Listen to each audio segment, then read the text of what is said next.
Good morning. I'm Don Dickey, a member of the congregation, and it's nice to welcome you here on this beautiful, sunny, temperate morning that sort of announces spring has finally arrived. But it wouldn't be the first time we've been fooled. We take pleasure in greeting our visitors. Do we have any members who've brought a guest or a visitor they wish to introduce? If so, please have them stand and give us their name. Are there any visitors among us? Yes, ma'am.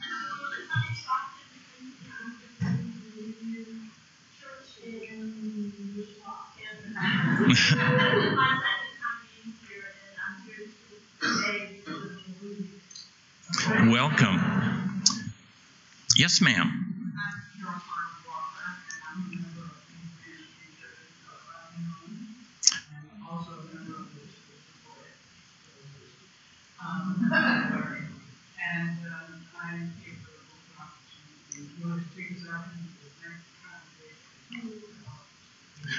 Welcome. Thank you very much for those kind words.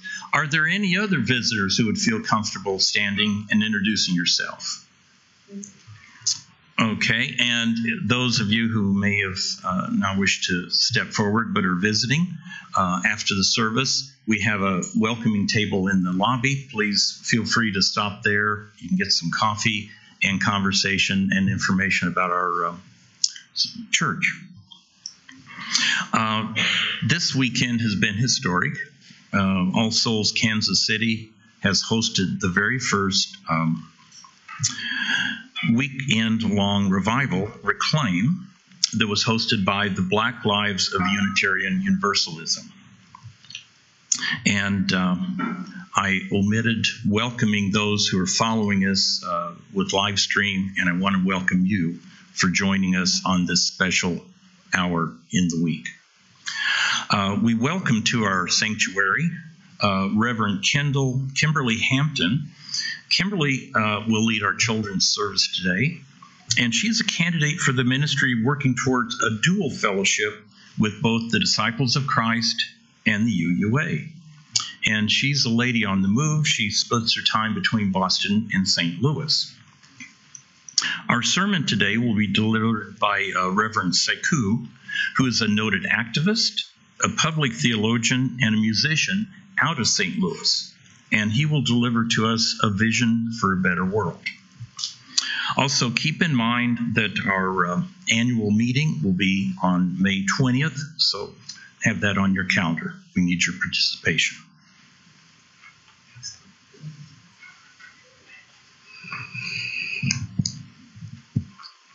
It has been such a privilege for the All Souls community this weekend to be able to host Reclaim, the first revival hosted by Blue.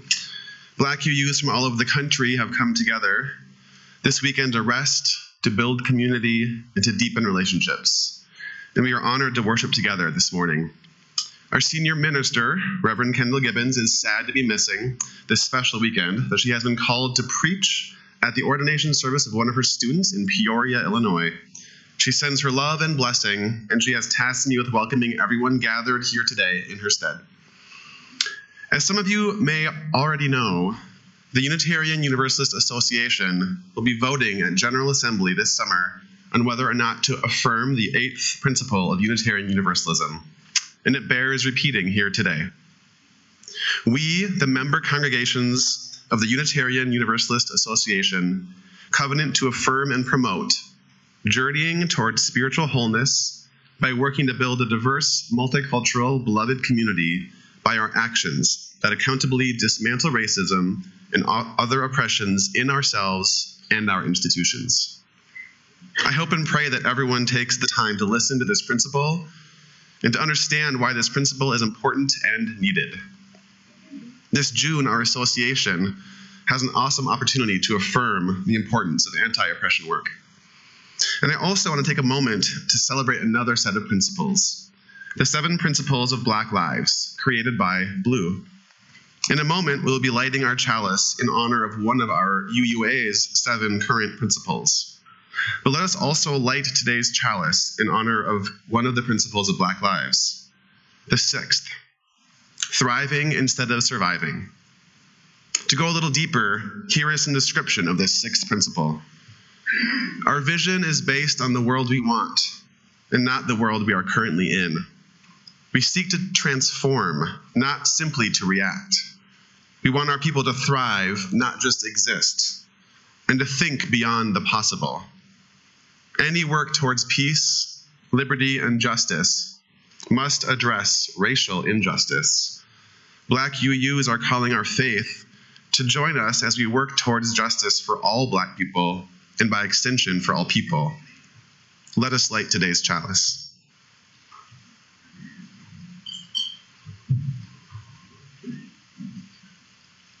Good morning, my name is Sierra, and I light this chalice for the goal of world community with peace, liberty, and justice for all.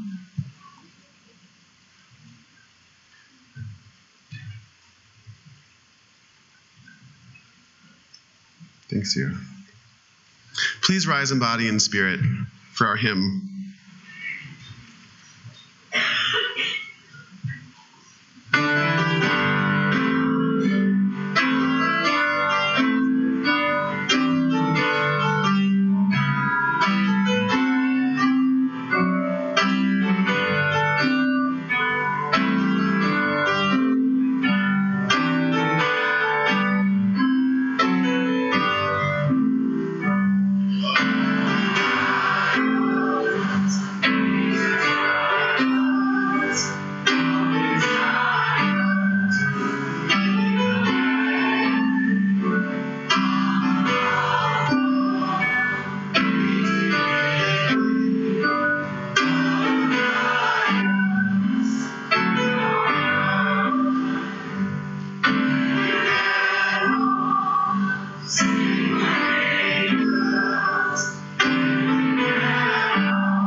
please join me in the words of our covenant.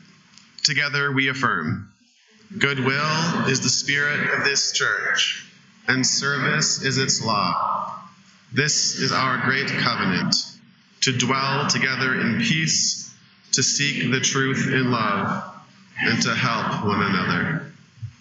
And can the children come forward for the children's message?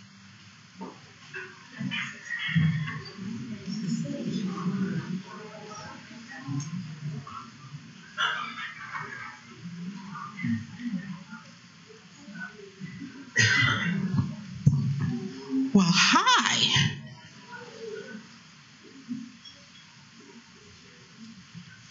This weekend we have been doing something called pouring libations. And I know some of the big people know what the word libation. We weren't pouring those type of libations. So the big people know there's a different meaning to the word libations.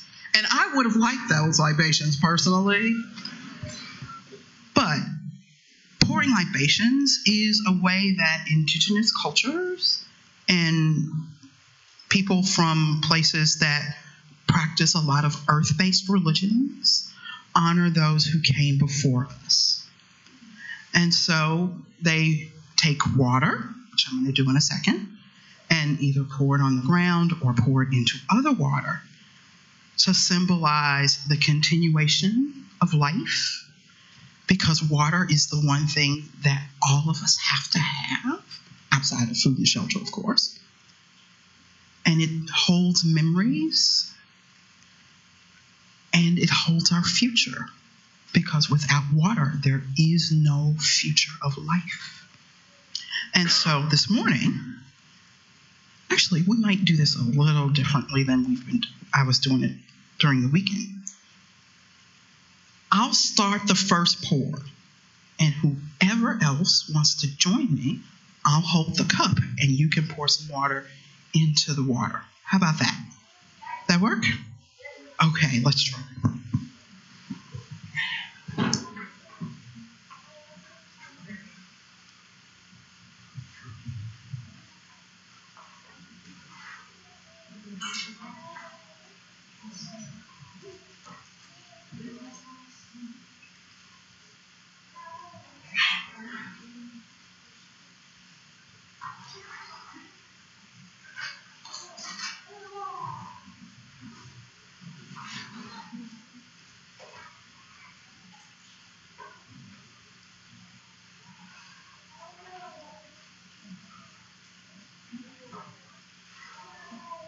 It's okay.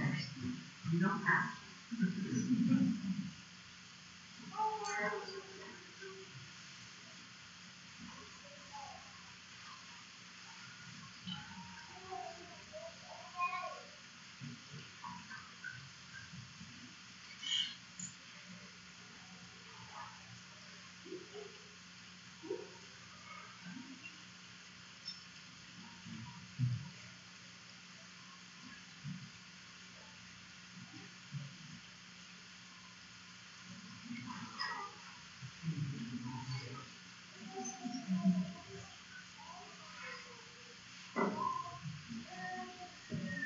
So,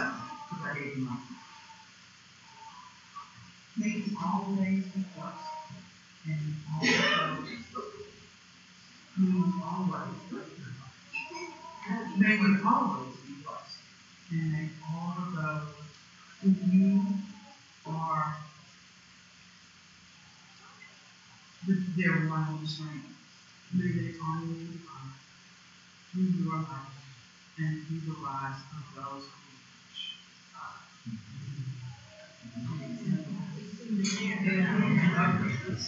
So now we can sing the children. Yes.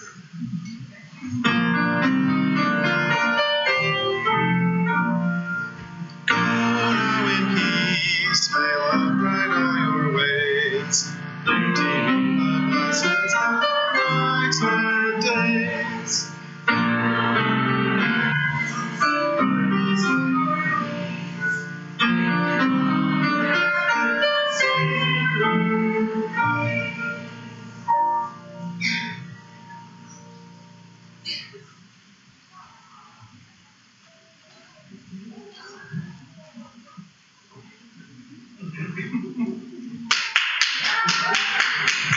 Good morning. Good morning. My name is Leslie Mack. I'm one of the co-founders of Black Lives of Unitarian Universalism and a lead organizer with the organization as well. I want to start off with a heartfelt thank you to All Souls for hosting us this weekend. It's not often that we get to gather together as Black UUs, and your opening of your space, of your hearts, of being so flexible with our revival team and our amazing revival coordinator, Marcus, who's here, really has touched us. And we have been transformed this weekend, and it's in no small part to the generosity of All Souls. And so we heartfelt thanks to all of you and to your ministerial staff. Now, I had a whole bunch of stuff written to say, but those who have ever invited me to talk know usually about an hour before I speak, I change the whole thing. Today was no different, so bear with me as I go through my words. Many in our faith have asked a question of us over and over again. How has Blue been able to accomplish so much in such a short period of time? Since we get asked this so much, I have a pretty standard answer that I give, which is this. That yes, it is the gifts of the organizing collective and our staff, but much more importantly, our success comes directly from those that we serve, from Black UUs. It is here that we find our inspiration and our purpose, and for that we are eternally grateful.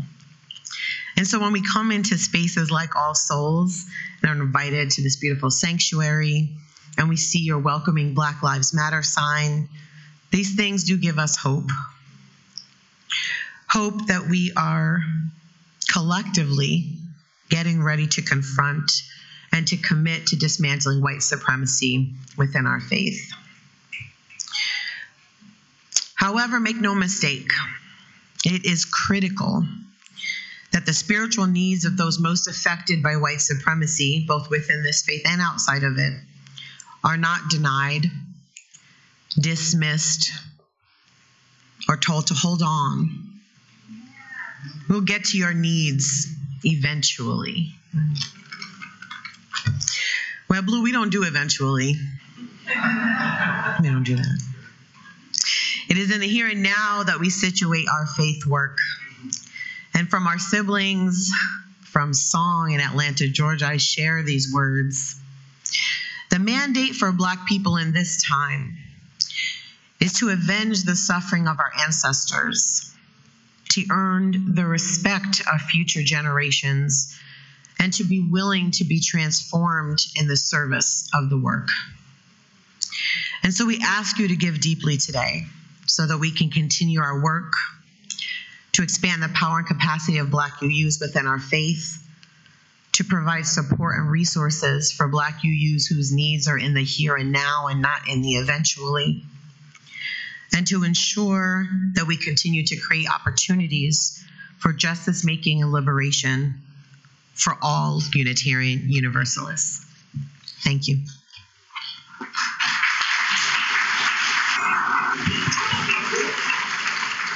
The offering will now be given and graciously received.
Let us join together and dedicate our offering to the good and important work that it can accomplish.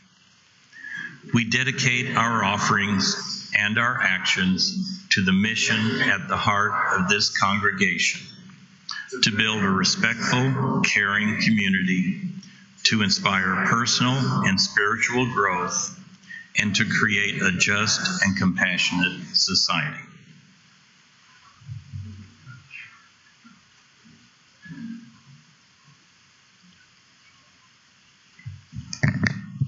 The reading today is from the book of Exodus, found in the Old Testament of the Bible, as well as in the Torah, also figures in the Quran.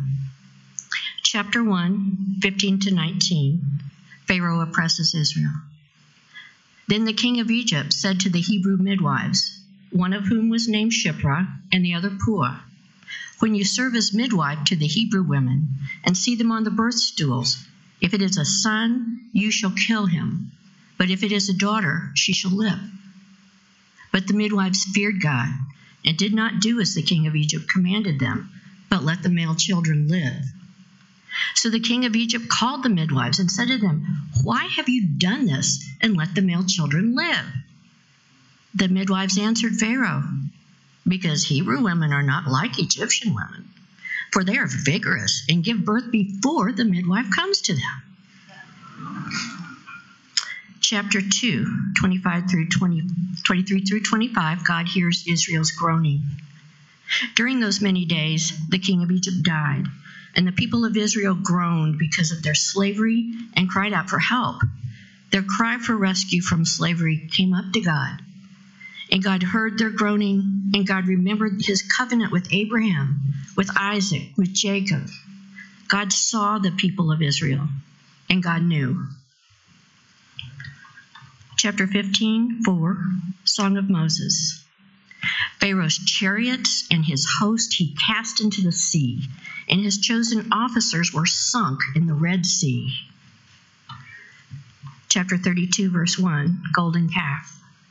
When the people saw that Moses delayed coming down from the mountain, the people gathered themselves together with Aaron and said to him, up, make us gods who will lead before us. As for this Moses, the man who brought us out of Egypt, we do not know what has become of him.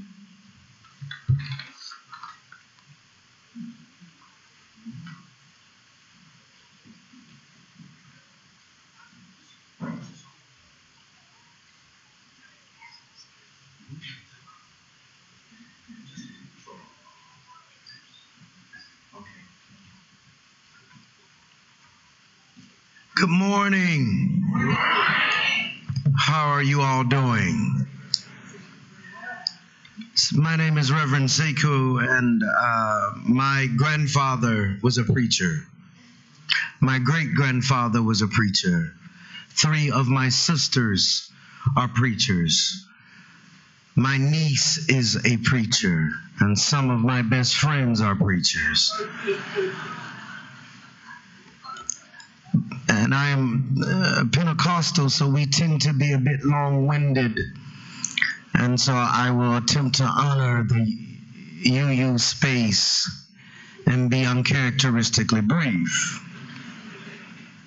Secondly, I am a touring musician, and I have done 9 shows in the past 10 days. And as I leave you today, I am going to do a show tonight in Joplin, Missouri, and so I've almost blown this thing out. So we're just going to do some choruses. Is that all right? So I come from a little place called Zinn, Arkansas, got about 11 houses and 35 people. And they were simple people. They had not been to seminary, but they were philosophically sophisticated and theologically nuanced. They responded to the Sartrean inquiry when John Paul Sartre says, why go on? My grandmother says, I'm too busy working for my Jesus. I ain't got time to die. So they were philosophically and theologically sophisticated, but part and parcel of the way that they engaged the world, because their bodies were always policed. They would come to church on Sunday morning and they would get free. And so I just hope we can get a little free this morning, if that's all right. So in my tradition, we talk back to one another. Will you talk back to me today? And if it get good to you, you can wave your hand a little bit. Right, so you can wave your hand. And in fact, I'm going to give you a couple instructions on how to respond. Is that all right? So if you hear something that speaks to you in a visceral way, in what the French philosophers call urtext, it speaks to the unspeakable part of yourself, right? You just say, mm-hmm. Can you say that? And then, if you can say that, and then if it gets real good to you, like if it really speaks to you, it sparks something for you. You say, you can say, "Go ahead and preach." Say that. And then if it even gets good, real good to you, so the right hand. So go ahead and preach. All right, and then after you do that, so say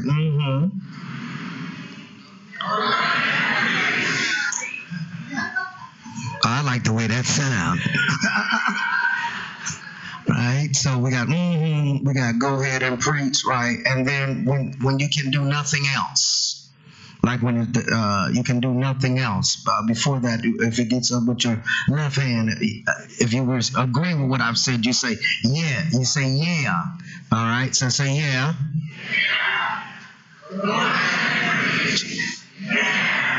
And then when it get real good to you and you just don't have words to articulate the profundity that has been spoken to you, you just shake your head and wave your hand.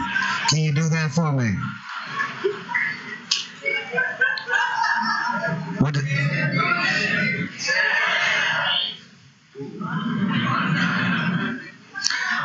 I think we're going to be all right. So we're going to sing a little bit. This is a song called Welcome Home that I wrote for some queer kids who used to come to my church in New York. And I could tell that they were not they didn't feel comfortable in church. They asked me when they came to the church, we were providing shelter for them, and they would say, well, do we have to listen to you preach? And I was like, no, I preached once today and they only paid me for one sermon. They're not getting another one for free. Then they said, well, do we have to join your church? I was like, no, you asked too many questions. I don't want you in my church. They said, well, what do you want from us? And then I realized that they weren't comfortable in church.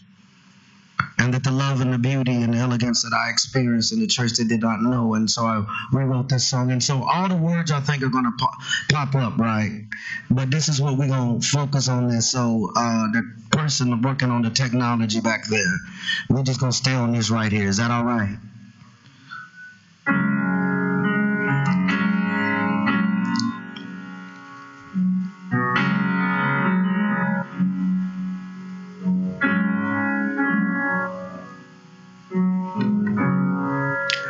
No matter where you are on life's journey, or where you're coming from, you can always call this place home. No matter where you've been or what you've done. Can we say that? Why don't you stand as you're able? No matter where you are on life's journey, or where you're coming from,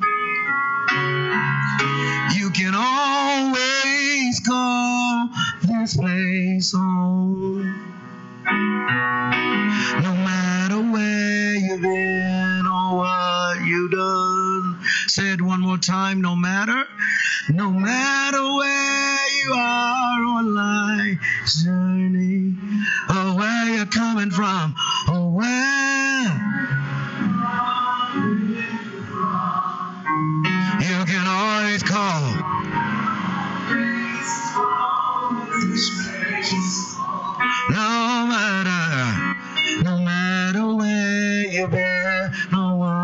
what you've done, no matter where you've been or what you've done, no matter where you've been or what you've done, no matter where you've been or what you've done, no matter where you've been or what you've done.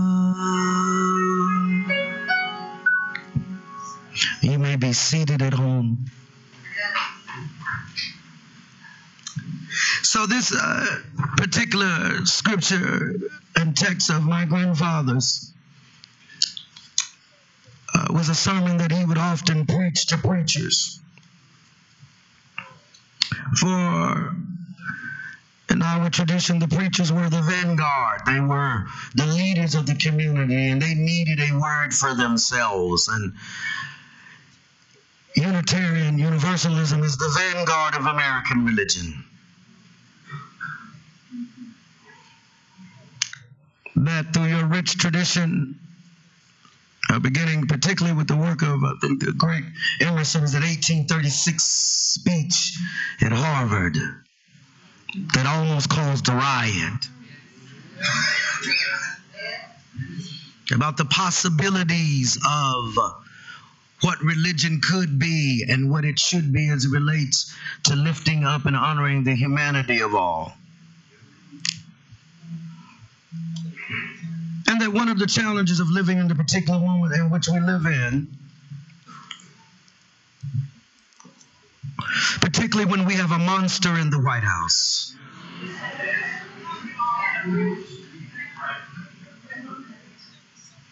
there is something easy about placing all of our foibles for him to become a totem for the sins of the nation. If he wasn't in office, things would not be the way that they are. He is the problem. He is the reason. And given the fact that he is so uncouth and so uncivilized in the performance of the office of the president, he becomes an easy target, particularly for those of us who are as sophisticated as Unitarians are.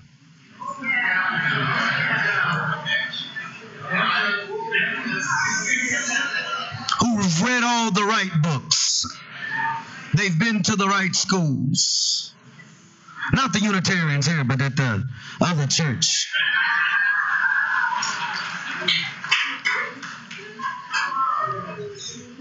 That they perhaps have adopted multiracial children, that they live in a community and that they don't, quote unquote, see race. They are colorblind. Those other Unitarians.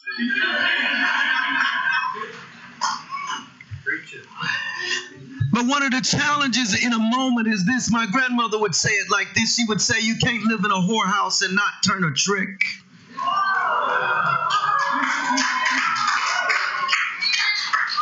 That part of living in an immoral system. You know, Occupy Wall Street is just white folks realizing what black folks been saying for 400 years. The system's working just fine, just for a few. But when you live in an immoral system, that you have the capacity to reproduce that immorality yourself. And that part of what happens in a system that is so, that the hegemony, that fancy word for the spirit of a thing, that the spirit, the zeitgeist of the particular historical moment that we're in is so prevalent, it is so unknown, it is part of the givenness of the world in which we live, that we begin to reproduce the very empire that we say we are struggling against. And so in this text, this familiar story on the book of Moses, and this beautiful story that has been told time in and time out, that there is a moment at the end of the passage of the scriptures that you have heard, that it says Moses has been going up to the mountain and he's meeting with God to get some rules. And while he's away, they go and they make a golden calf. They take off their ornaments and they begin to make a golden calf to worship it and say, this is the God that has brought us out of Egypt. And so part of what they're doing is responding to what they know, because they've been in Egypt so long. And they've come through the trials and the tribulations. They've made the great exodus. And now that they're in the wilderness and there's something unsure for them, their footing is unsure, they go back to what they know. And so they begin to worship the gods of the empire.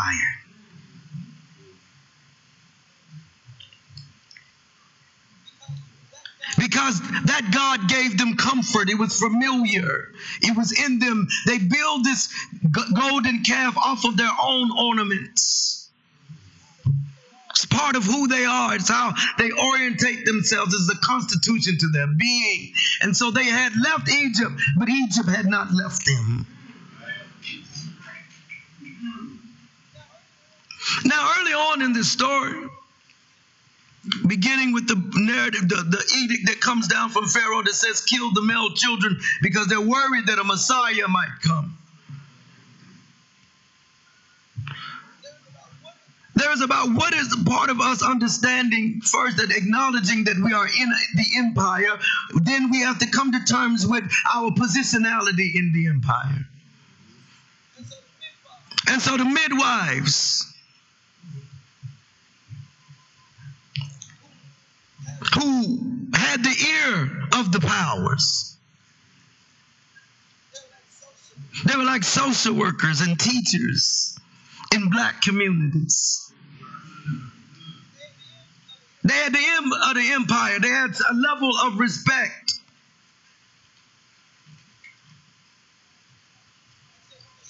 And so when the edict came down and said that kill them, and it says, the Bible says that but because they feared God, they feared something bigger than themselves and older than themselves, that they believed in justice. They just lied to the empire. So I don't know what to do about these Israeli women. The babies just come on out, and we just can't do it. Been trying to do what you said, but we just can't feel it. That's some of your roles and responsibilities. Some people in this room got access.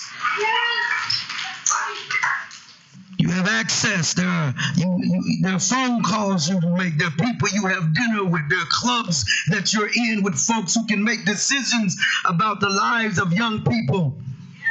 Or that even when you're in those situations, you just simply say, I am not going to do it. I reject a discourse that says they were simply doing their jobs. Because there's something bigger. And so some of you all are positioned to be able to make decisions about the quality of people's lives. And the question is that, will you fear God or will you serve the empire? And then there's another instance when it goes on into the text. It's quite curious to me where it says that God heard the moaning and the groaning of the people, and it says God remembered. Had God forgotten?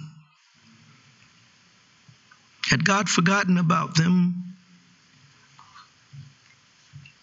I mean, when you look in the United States of America, when every other day in America some mother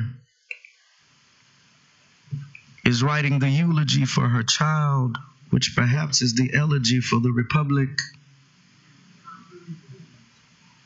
Some unknown street corner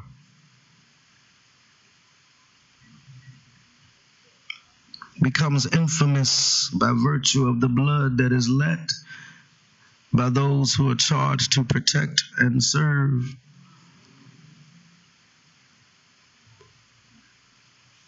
But to be sure, police are just part of the empire themselves. They are often working class, ununionized, struggling to make $1 out of 15 cents themselves, and the least trained. But their job is to protect the material and moral interest of the empire, not the communities that they patrol. That's right. There's this instance when Martin Luther King's in jail in Montgomery, and he's talking to the police, the person who has arrested him and put him in jail. And so King asked him, he says, how much money you make? And he told him, he says, you ought to be out here marching with us. But that the primary role of policing within the context of emerging from the slave patrols, that their primarily moral responsibility is to protect the interests of the wealthy, and that an entire criminal justice system structured in protection of the interests of the empire. And we indeed, if you do not know, we live in an empire, over 800 bases around the world, in over 80 countries. And it does not matter who is the head of the empire. They can be a beautiful, brilliant black man with a beautiful, brilliant black family. They are nonetheless the head of an empire. And all governments are immoral. All of them lie.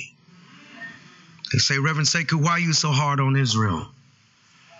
And I say, all governments lie. All of them. None of them have the right to exist rather. The people have a right to resist. But all of them immoral, all empires lie, all of them are unjust and evil in the way in which they function, and that those of us who claim to be part of a rich tradition like Unitarian Universalism have to be able to tell that truth. They all lie. Even the ones we like. Taking a cue from Harry Belafonte, Evo Morales says to me in Bolivia, and Hugo Chavez says to me in Venezuela, Reverend Sekou, there's no racism in our country. I said, take me to your jails. And I can tell you whether or not there's racism in your country. All nations lie.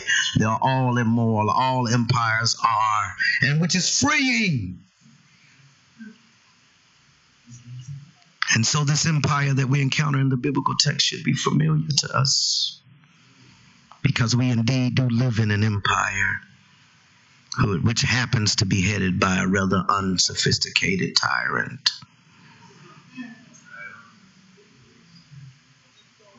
And then it goes on. We're now at this particular point. They make their way through the river, to the Red Sea. They get on the other side. Moses goes up because he needs to talk to God. Because when you're pastoring a people, they make you need to talk to God.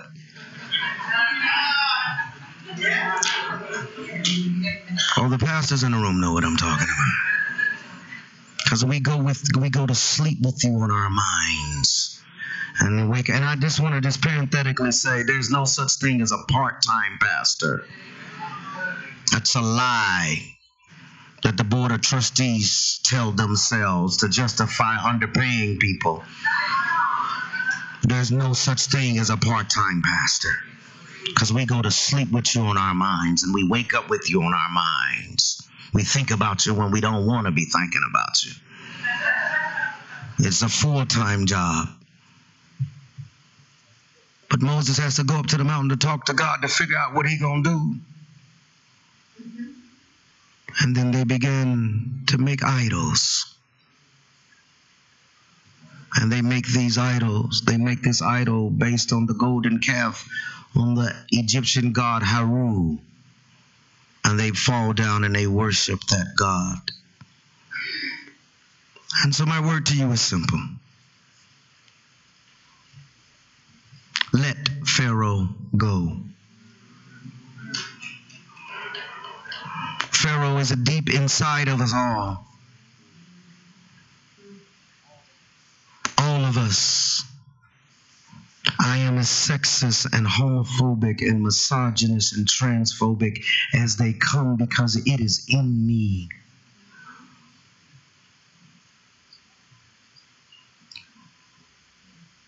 You know, one of the worst things you can do is call liberal white folks is racist. They get real upset about that. And you are. You racist, every last one of you. And that's okay. Just like I'm sexist and transphobic and homophobic. And got a little racism in me too. It's in you because we live in it. It's all around us. We breathe it. It's just part of who we are. But that's all right. It is just being able to not only do we acknowledge our positionality in the empire, we have to acknowledge the position of the empire inside of ourselves. Because you can't begin until you acknowledge that. And then we can struggle together. We can make sense together. We can make mistakes together. But until we acknowledge that, and then when we do that, acknowledge that it is in us all, then we can extend each other a little grace. But grace does not precede acknowledgement. But we can extend each other a little grace. So when I'm being sexist and misogynist and patriarchal, Lena can say, because we've struggled together, we broke bread together, be like, Rev, you can't say that. We're going to teach you some pronouns. But we can struggle together because we've acknowledged right. So the white folks I trust, I've been to jail with. White folks come to me, they say, Reverend Sekou, I'm not racist. They've been to one of them anti-racism trainings. Where folks think the workshop is actually the work.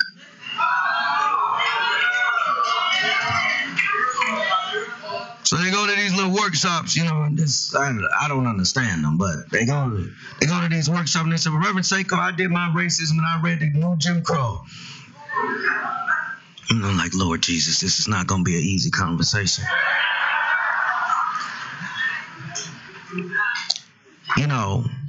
And then they begin to talk about their family members who are not as enlightened as they are. But I got some cousins and they just don't know, and I'm trying to, what can I do to educate them? I said, the next question I have is that, before we get to the education piece, I said, have you ever been to a black funeral? Meaning that somebody loves you enough that when they're putting their mama in the ground, they want you standing next to them. That's solidarity. So the next time they shoot a black baby in the back in Kansas City, and they will, what will happen if this little church shows up? Not with advice, not telling the young people not to cuss, not yelling, but you just show up. And you sit and women have mastered this in my tradition. When death comes, the women fix a plate and they come and they sit in silence. I think in seminary they taught us a word for the ministry of presence. But what if you just showed up and you didn't, and you were just there? And you sat with them. And you didn't have to understand, because you see, comprehension is not the prerequisite for compassion. You just came and you sat and you tarried with this community, and you went to check on that mother who lost her baby and ask her if she needed anything. Just showed up and you were there, and you will be there, because part of what the empire does is that we began this service by singing Welcome Home, because what empire wants to do is to make none of us feel like we are at home. It denies home and it denies humanity. It all wants us to all feel like we are strangers, even unto ourselves. And so what if you dared to go and make home in those communities that they say you weren't supposed to join in? And then you called your judge and your lawyer friends and say, not on my watch will you demonize these babies. Not on my watch. I don't care. I will say this in Ferguson. I didn't care if they burned down the whole town. They are mine. and I will defend them. Now, at my dinner table, it's a different conversation. Oh, I'm going to cuss them out and talk all kind of crazy to them. But to the world, they're the greatest generation we've ever seen. Right? Because some of you all have raised children, and you know they did what they said they did at school. You know they did it because they're your child. You know he did. As soon as you got the car, you was like, God. You know Johnny did it. But when you get to school, my child, didn't do a thing. That was not Johnny, as we have raised him well. He goes to UU camp every summer. My kid did not do that.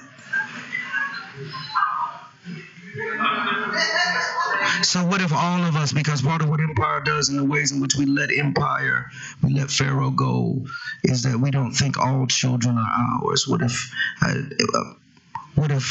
until white folks believe that their 12-year-old child in 3 seconds was shot in Cleveland, until they believe that they left their son in the street for 4.5 hours, that their sister on a routine traffic stop fine is dead in a jail cell, until they believe that, the empire is in all of us. And lastly, I'm going to close on out, but if I might close with a story. There was an old woman in the South,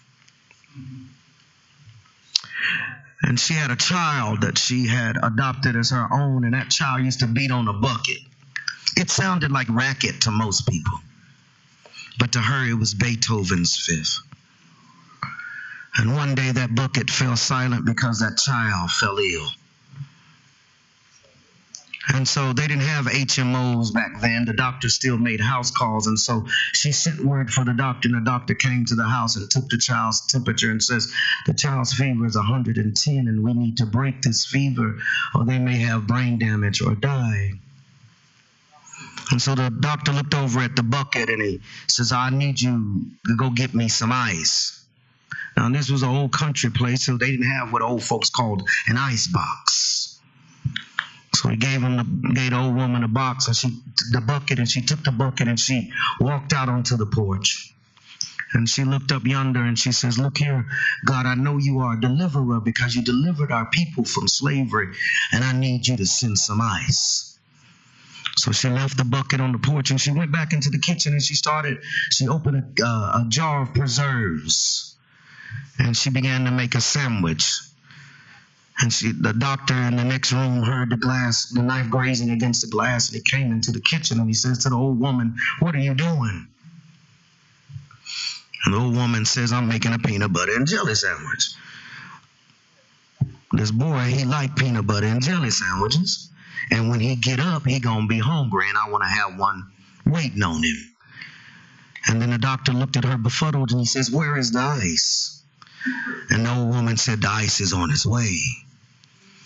And when she said the ice is on its way, her words went up beyond the morning star and out beyond the evening stars, and they broke open those pearly gates and went down those golden streets, and they interrupted those who gather around the throne crying, holy, holy Lord God Almighty, who was and is to come. Worthy is the Lamb who was slain before the foundations of the world. And they ceased for a moment because God said, shh, a word has come from my servant. And when the words of that old woman reached God's ear, God called a north wind from the Arctic and a south wind from the Caribbean and says, I need you to meet over my servant's house. And so when the wind from the warm air from the Caribbean met the cold air from the Arctic, it began to hail. And the bucket was filled with ice. And that child is here to tell you that kind of faith, the kind of faith that says in the face of not having health care, not having the necessary resources to be able to move forward, that a generation of people looked death, dread, and despair in the face They stared it down, and we sit in this room in an integrated setting without the relative fear of arbitrary violence because somebody put their body on the line for you. Hebrews 11:1 says that faith is the substance of things hoped for and the evidence of things not seen. You are the substance of what generations before you hoped for and the evidence of what they could not see. And that kind of faith that is willing to let Pharaoh go, they'll say of you and they'll say of me, well done, well done, well done.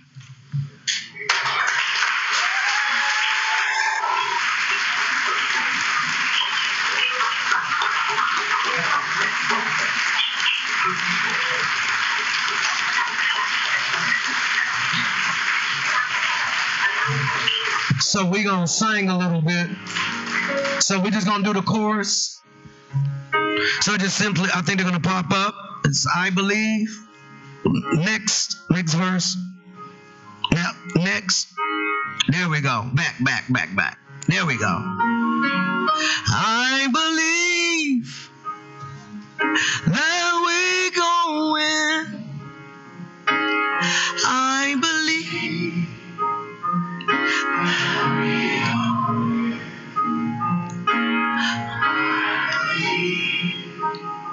that we're going.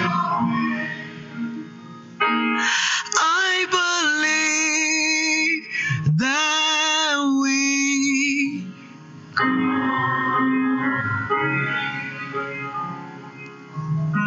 say it again now.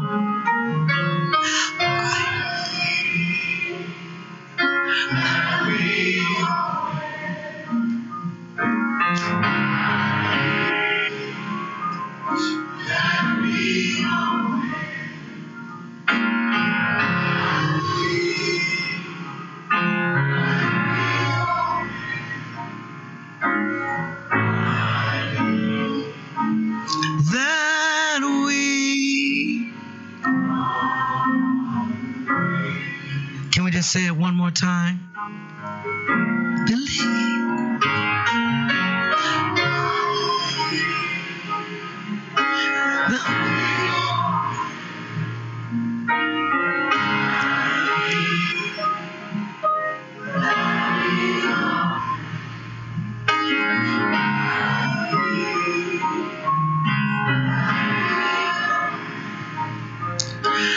I believe that we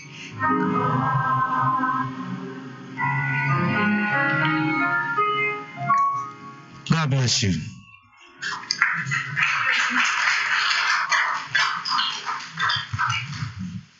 Thank you, Reverend Sekou, for those words.